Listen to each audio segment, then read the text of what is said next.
I think the thing that sticks out on the film is that they continue to play really hard. We had no questions about their effort in any snap in any snap in the game.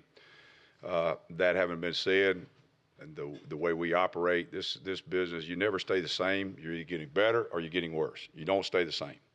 And so, just like uh, anything, you have to have an after action review of you take a game film, you break it down, you dissect it from all the technical stuff to the assignment stuff to tackling. And we will do that and we'll continue to do that. That's not going to change. And with any game film you put on, there's going to be a list of things that we must do better. And so we've kind of conditioned these guys to own their mistakes, because if you own something and understand, hey, I did it, not, well, I heard this, I thought this, he said this, it's mine, I own it. We as coaches own our mistakes to the players. They own their mistakes. We correct them. That way, hopefully, they won't come up again, because each game will have its own set of mistakes of first times, where it pops up for the first time and a guy sees something or it unfolds a certain way and they fit or react a certain way, and it's a new mistake for that game. So you can't repeat your old mistakes. You have to get rid of that. We've got a group of guys that buy into that, and so they've been responsive and coming to practice and working toward it. We played a good number of people. I think some of our younger guys got in the game and had meaningful reps and played well. They played with a good motor. It was good for them to get out there and be in some situations where now they can learn from seeing themselves on the film and not other guys doing it. But that having been said, I'll take your questions now. Kevin, without Marlon, Big Cat had to play a lot more, a lot earlier. What did you see out of him? I guess against Mercer. Well, he's a guy that obviously he is football. He takes it very seriously, and he's not a guy that just kind of thinks you roll out there and play. He understands the process of getting prepared at this level. So the mental aspect and the mental errors for him are minimal, no more than they would be for any other player. That's good for a freshman. He plays with a good motor. He's got a lot of focus in terms of making sure that he is doing his job. Kevin, it seems like you're playing a lot more cover one this year than you did in years past, not just rolling down mainly Steven and run coverage, but just cover one coverage in general. Just what's gone into that, and is that a confidence level with your safeties, or what is it skill? No, I think it's really more about what we're seeing. We it's not truly all we've played. Actually, to be quite frank with you, a lot less cover one than we played last year at times. Sometimes what you're seeing is our middle of the field coverage that is not man principle. It could be zone. It just depends on what routes you get, where we'll match the routes or not. A little bit of that is we've seen two offenses that are where they're putting the what they call here the three back, if you will, or the Y in the backfield. So we tend to play a little bit more of that against those teams than we do split safety coverage. But when they open it up, we're a little more split safety. How's it changed this week with you guys playing Drew Lock, more of a pocket passer quarterback at Missouri, guy can throw the ball? In the past, first Yeah. three games, you haven't seen much of that. Well, I wouldn't say we didn't see it in, we saw it 37 times this past Saturday and 31 call passes the Saturday before. That's a pretty good chunk. And so, he has a real strong arm. He can throw it from hash mark to the outcut across the field, and that's college hashes, that in NFL hashes. So he's got a really strong arm. He throws a deep ball a long way, and he's accurate with it.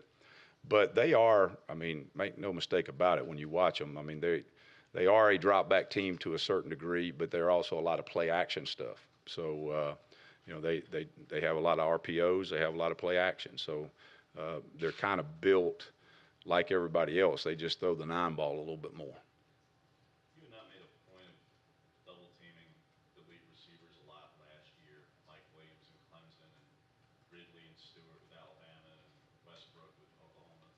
Just with more, do you think you're gonna, without giving away too much, but just Yeah. what goes into when you see an elite receiver like Jamon Moore, whether you Yeah. look to double team and take him away? Or? Well, I was surprised you didn't ask. We doubled 13 week 4 last, probably 50% of the time. And then we doubled the X into the boundary, probably 50% of the time. So I'm glad we're disguising enough that people can't tell we're doing it. Kevin, without going to specifics, how's Javaris Davis doing? How did Jamel Dean do stepping in for him Saturday? Hit me with that again now. How's Javaris Davis doing? And then how did Jamel Dean do stepping in for him Saturday? Well, he doesn't really step in now. Dean is considered a starter. And when we're in our dime package, they're both out there at the same time. As far as, I mean, it's too early. You know, when somebody is taken out of the game, it's been 24 hours ago. We were coming out of the stadium, so I don't know yet. Anybody play particularly well for you Saturday on defense? Yeah, a lot of guys. A lot of guys played really well. I mean, it was a good effort, good playmaking. There was a lot, you know, their deal was get the ball out quick, sprint out, and outside run. You know, I thought our edge guys, you know, Dontavius Russell really made some really good plays in there. Wasn't a lot of inside runs, but he made some really good plays, made some big third down stops when they ran the ball on third down, third and medium, third and short. So he played well. The edge guys, Jeffrey Holland and Nick Coe, and those guys played well out there. Kevin, when your players watch, maybe last night, Clemson just running up down the field against another national ranked team, does that add some confidence to be gained from you guys playing against them as well as you did? I don't really know the answer to that. I don't know if they watched it, didn't talk to them about it. I really don't know. I don't. I could give you a hypothetical answer, but I don't know the answer to it or what they think because, like I said, I didn't talk to them about it. Yeah, when you watch Stephen Roberts on film and him, you know, flying around like he does, is that one of those things that you can point out to young guys where hey, that's the way you want to see those safeties play and attack the ball at the line of scrimmage? Sure. I mean, you know, the young guys need to be able to see what we want from the old guys, and I think our older guys have done a good job of doing not just that position, but Stephen has done a good job for guys to see that. And, you know, that's the way you build programs.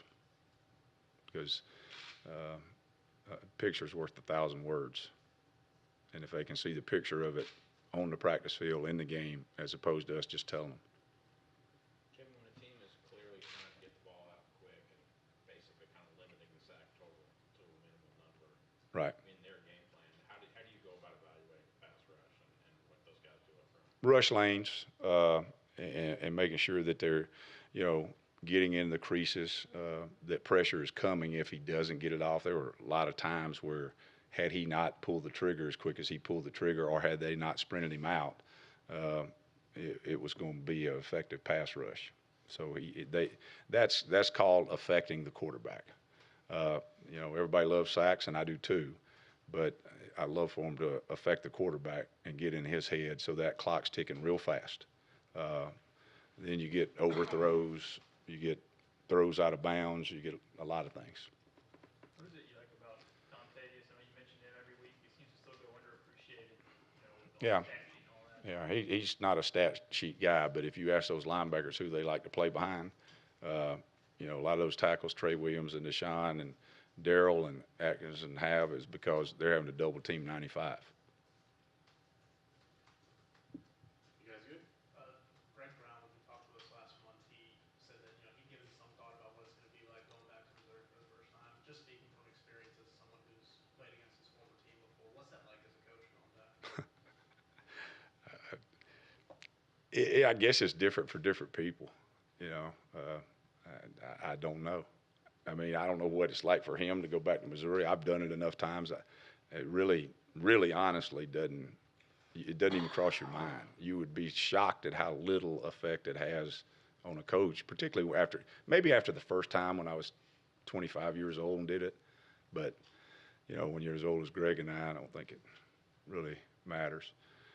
You know, Were you giving Marlon just? Greg coached with the Atlanta Falcons, went back and played against the Atlanta Falcons, different teams, came back to the Atlanta Falcons, left, and when he came back to Atlanta, coached them against them again. So he's so messed up with that. And, you know, Were you just giving Marlon Davidson the game off, and would he have played it? no.